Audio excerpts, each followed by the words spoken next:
안녕하세요. 딸 하나 키우고 있는 40 여자예요. 오늘은 저희 시댁 얘기를 좀 해보려 합니다. 아니, 시댁이라고 해야 할지도 참 고민이에요. 다들 시부모님이 손주들 많이 아끼시나요? 저희 시댁은 좀 달라요. 다른 수준 정도가 아니죠. 억세고 고집센 시어머님 때문에 처음 시집 갈 때부터 쉽지는 않겠다 예상했지만 시간이 지나도 마음이 편해지질 않네요. 남편과는 아는 사람들이 연결시켜준 소개팅으로 처음 만나게 되었어요. 사람이 수더분해서 성격도 좋고 살아온 환경도 평범하니 마침 결혼정년기인데다가 그냥 후다닥 결혼했죠. 조금 성급한 면이 없지 않아 있긴 했지만 후회는 없어요. 남편과는 지금까지 크게 다툰 적도 없고 같이 화목한 가정을 이루면서 살아오고 있거든요. 골칫거리를 꼽자면 시댁 문제죠. 특히 시어머니요. 남편 아버지는 남편 성인이 되고 얼마 안 있어 돌아가셨다고 들었습니다. 원래부터 몸이 많이 약하셨다고 하시더라고요. 남편에게는 5살 차의 남동생이 있어요. 그러니까 제게는 도련님 되시는 거죠. 시어머니는 시아버님 그렇게 허망하게 돌아가시고 홀로 두 아들을 멋지게 키워냈다는 자부심에 넘쳐 사시는 분이세요. 막 동네방네 자랑할 정도는 아니지만 남편도 대기업 오래 다녀서 지금 직급도 꽤 높고 도련님도 좋은 대학 나와서 연구직에 계시긴 해요.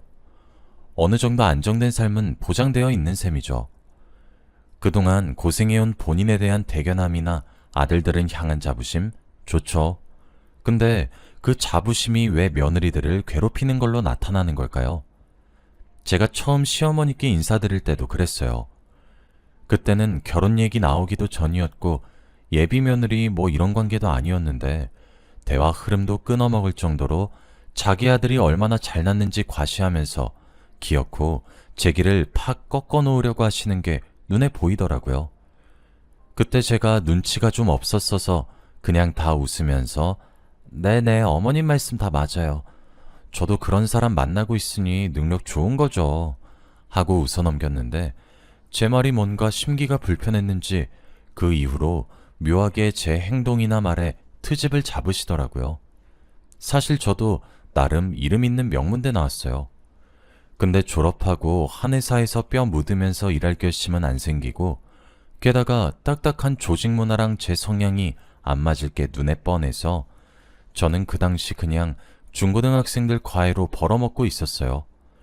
근데 또 과외도 무시할 게 못 되는 게 이름이 알려지면 학생 수 늘어나고 수업당 페이도 높게 받는 데다 무엇보다 세금을 안 내도 되니까 의외로 수입이 짭짤하더라고요. 제일 많이 벌 때는 과외로만 800까지도 벌었습니다. 대기업도 아니고 창업도 아닌데 애들 수업 봐주고 혼자서 800 버는 거면 나름 괜찮지 않나요? 그래서 전 이렇다 할 직업이 없어서 주변에서 받는 시선 같은 건 굳이 신경 쓰지 않았어요. 그런데 시어머님은 이 점을 파고들더라고요. 저더러 직업도 없고 평생 과외만 하고 살 거냐고, 고작 애들 가르치는 일 해봤자 얼마나 버냐고 은근히 저를 무시하는 거 있죠. 또 웃긴 게 그때는 제가 한 달에 버는 돈이 남편보다 많았거든요. 그래서 제가 웃으면서 어머님 왜 이러세요? 저 상윤 씨보다 많이 벌어요. 한 달에 800 벌어요. 하고 대꾸하니까 자존심은 상하는데 할 말이 없으니 씩씩대시더군요.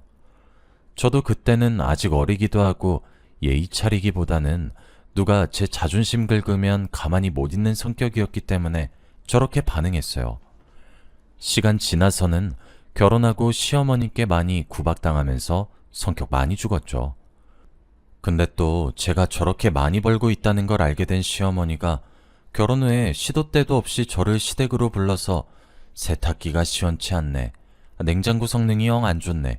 에어컨이 없으니까 여름에 덥네. 나도 김치냉장고 있으면 좋겠네 하면서 알게 모르게 저한테 가전제품들을 사달라고 티를 내는 겁니다. 그때는 저도 벌만큼 벌었기 때문에 제가 사드렸어요. 근데 참 웃기더라고요. 자기 아들도 있는데 왜 아들한테는 사달라고 안 하고 꼭 저 불러서 사달라고 한답니까? 자기 아들 돈은 아들이 땀 흘려 열심히 번 금 같은 돈이고 제가 번 돈은 그냥 막 써도 되는 돈이랍니까? 아무튼 결혼 전부터 지금까지 시어머니에 대한 서러움은 하나하나 여기다 적을 수 없을 만큼 많아요. 동서가 들어온 후로는 더욱 심해졌죠. 결혼하고 몇 년 있다가 도련님도 결혼을 하셨습니다. 동서는 소심하기도 하지만 그만큼 성격이 유순하고 배려가 몸에 배인 사람이에요. 당시 시어머님한테 듣기로는 동서가 외동딸인데다가 부모님이 사업을 좀 크게 하신다고 하더라고요. 그래서 시어머님은 동서가 시집 올 때 저더러 동서는 그냥 보기만 해도 딱 귀티가 잘잘 흐른다며 유난히 동서를 대하기 어려워하셨어요.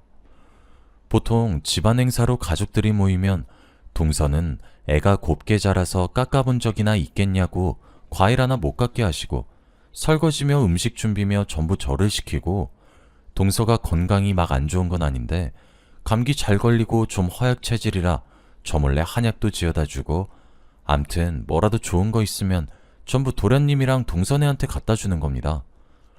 저한테 와서는 동서가 시집 올 때 예단 예물 내온 명품 몇 개들을 쉴 새 없이 자랑했어요. 이게 양가죽이고 저건 소가죽이네. 가격이 몇 천이네 하는 자랑을 수십 번이나 들어서 저도 외울 정도였죠.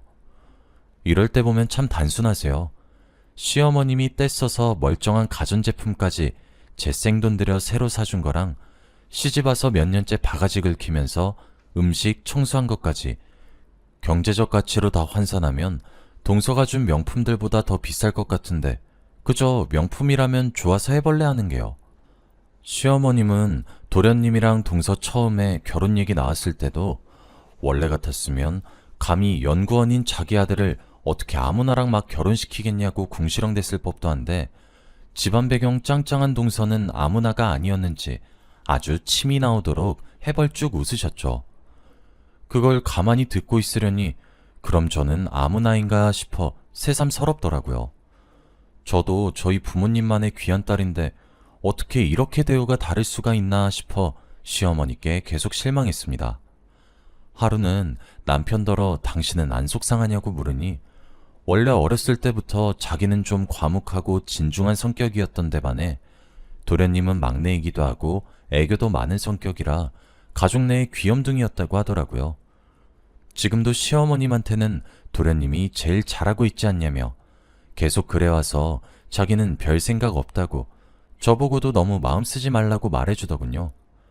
그래도 의외인 건 저랑 동서와의 사이는 괜찮았다는 거예요.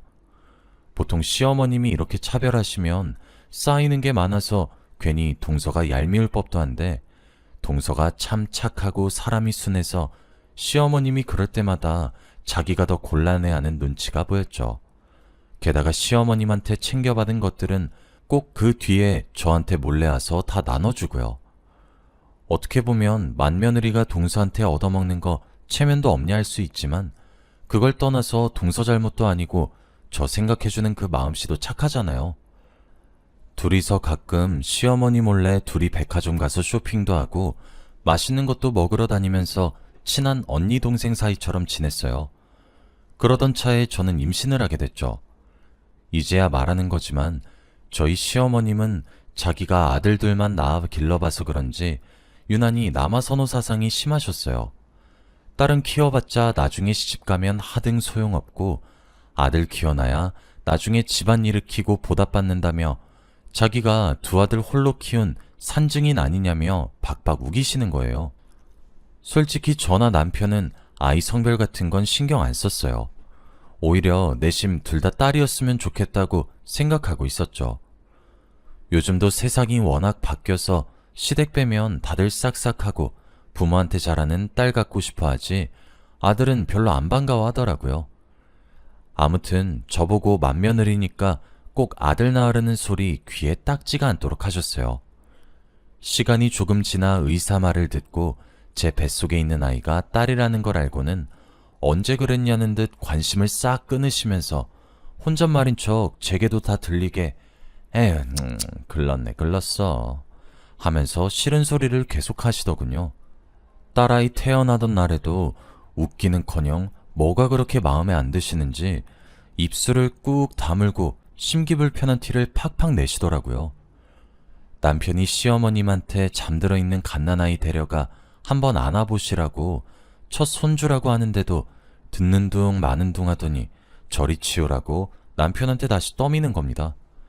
그때 처음으로 남편이랑 헤어질 각오하고 정말 시부모고 나발이고 다 엎을까 생각했었습니다.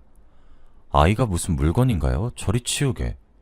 그리고 아직 말도 못하는 아이가 뭘 잘못했다고 아이에게까지 야박하게 구시는지 너무하시더라고요.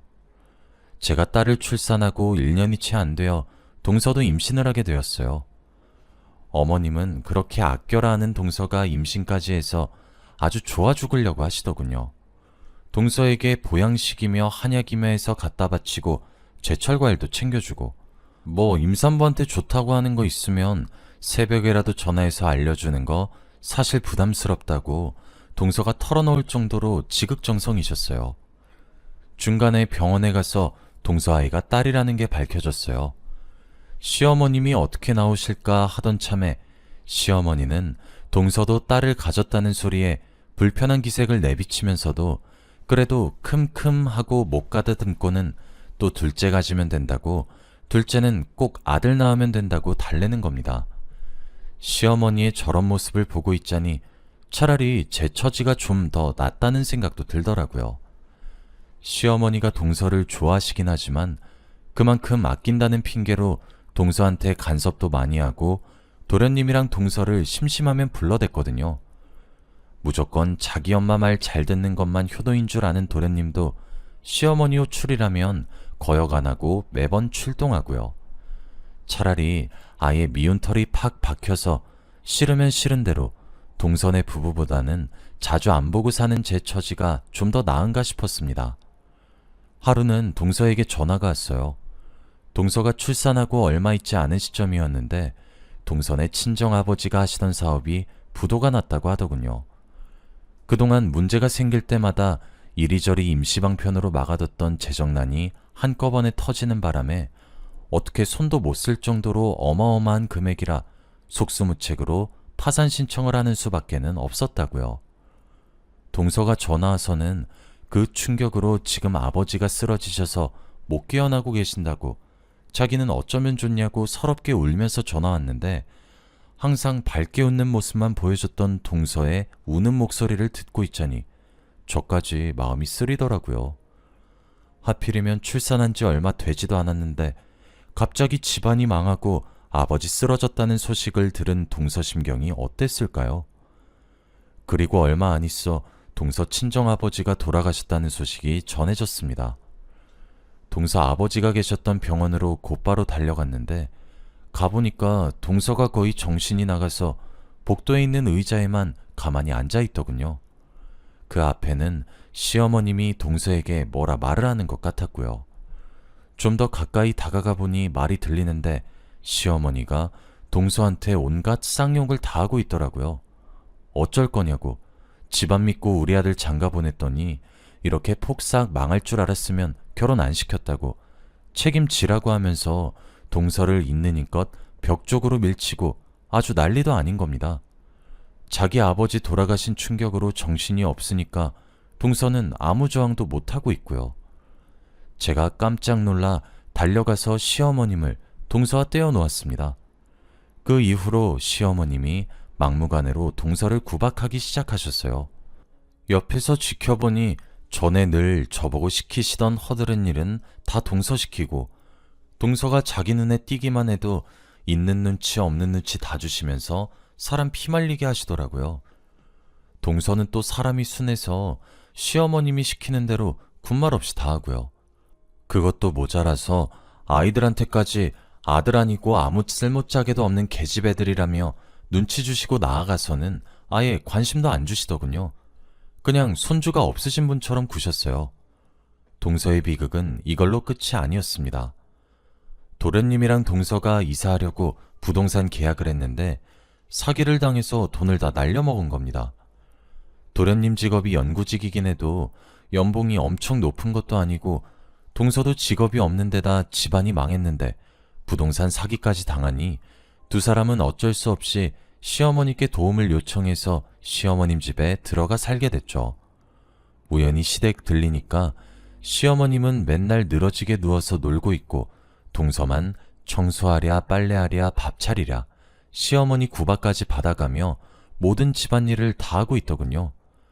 그리고 시어머니 성격상 도련님이 안 보는 데서는 더 했을 거 아닙니까? 하루하루 야위고 얼굴빛이 안 좋아지는 동서를 보니 마음이 참 안 좋았습니다. 그 상태로 3년이 지났어요. 시어머니가 저희 딸도 그렇고 동선의 딸도 아들이 아니라는 이유만으로 극도로 싫어하시고 동서도 아이가 점점 크면서 계속 시댁에서 신세질 수만은 없겠다 생각해서 막 집을 구해서 시댁을 나왔을 때였죠. 그때가 명절 전날이어서 시댁에 동선애랑 저희가 같이 모였었어요.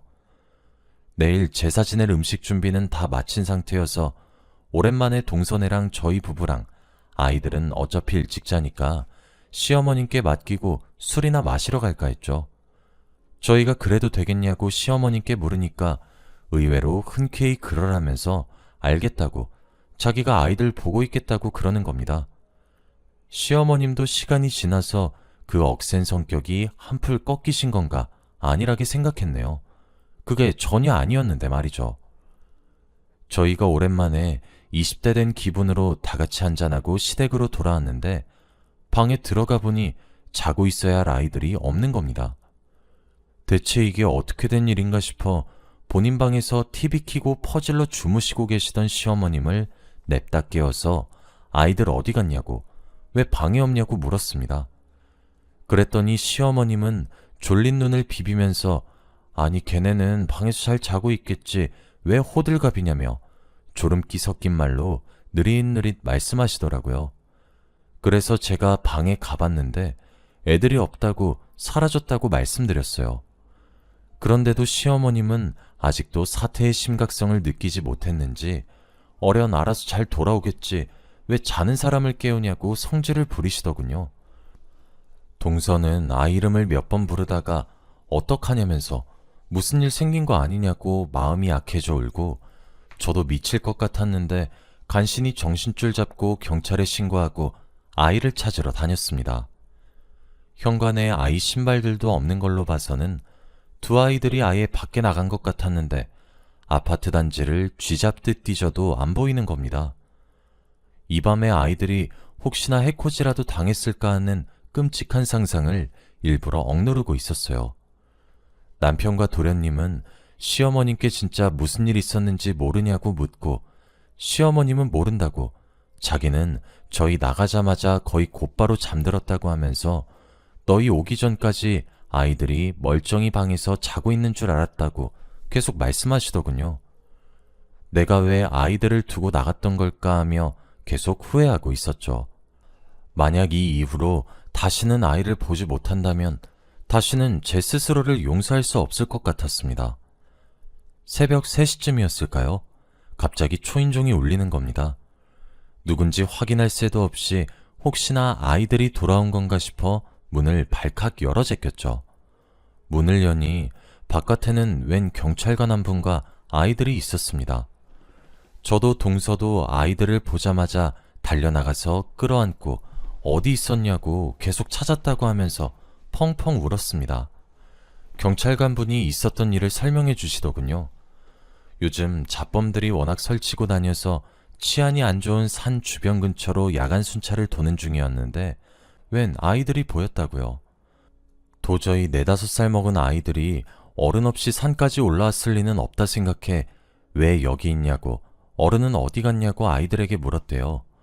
그랬더니 아이들이 할머니랑 같이 왔는데 할머니가 여기 꼼짝없이 있으라 했는데 할머니가 안 와요. 경찰 아저씨, 저희 할머니 찾아주세요. 라고 말했다는 겁니다. 경찰관 분이 아무리 생각해도 할머니가 아이들과 함께 산에 왔다가 실종된 게 아니라 아무래도 일부러 산에 내버려 두고 온 것 같다는 쎄한 촉이 와서 아이들을 경찰서로 데리고 가 할머니 집이 어디냐고 묻고 여기로 데려왔다고요. 제가 듣기에도 뭔가 시어머니가 숨기는 게 있는 것 같아 저랑 동서 남편이랑 도련님까지 전부 시어머니를 쳐다보았어요. 순간 움찔하신 건지 시어머니는 이게 짭새 주제에 무슨 소리를 하냐며 자기는 집 밖을 나간 적이 없다며 바락바락 소리를 지르시더군요. 경찰 간부는 그건 CCTV 확보해보면 알 거라며 시어머니를 체포해 가더군요. 저희도 시어머님이 진짜 아이를 버렸을 거라 생각하니 순간 오싹해져서 일동 얼음이 되었어요. 같이 경찰서로 가니 미리 입수한 아파트 엘리베이터 CCTV며 산으로 가는 길까지 찍혀있던 CCTV를 경찰 간부가 함께 돌려보았습니다. 시어머님이 아이들을 데리고 밖으로 데리고 가는 게 전부 선명하게 찍혀 있었죠. 시어머님은 그 길로 아동 유기죄로 체포되었습니다. 체포되어 손목에 수갑이 채워지는 그때까지 이거 놓으라며 미쳤냐며 악을 쓰셨어요. 그리곤 악에 받친 눈으로 저와 동서를 노려보며 이게 다 저희 때문이라며 하등 쓸모없는 년들이 자기 귀한 아들 꾀어내 똑같이 쓸모없는 딸년들 낳는 거 꼴보기 싫었다고 경찰서가 떠나가라 소리를 지르는 겁니다. 그런 꼴을 전부 보고 나니 그동안 구박받았던 저와 동서는 물론이고 남편과 도련님까지 기함하면서 어떻게 친손주를 버릴 수가 있냐고 분노했어요. 그 일이 있고 다들 충격으로부터 회복하기까지 시간이 좀 걸렸어요. 아이들이야 다행히 아직 어린이고 할머니가 자기들에게 어떤 짓을 했는지 잘 모르니 회복이 빨랐지만 저와 동서는 아이들이 어떻게 됐을 수도 있었다는 불안감에 한동안 시달렸고 남편과 도련님도 친엄마가 자기 딸에게 한 짓을 도저히 받아들이기 힘들어했죠. 다행히 시간이 약인 건지 지금은 어느 정도 예전의 모습을 되찾았습니다. 시어머님은 지금 자기가 저지른 죗값을 치르는 중입니다. 남편도 도련님도 용서할 수 없을 것 같다고 앞으로는 시어머님 얼굴 안 보고 연락 안 하고 살겠다 하네요. 동서네 부부와 저희 부부 둘 다 얼른 극복해내고 예전의 평화를 되찾을 수 있게 모두들 응원 부탁드려요. 사연 읽어주셔서 감사합니다.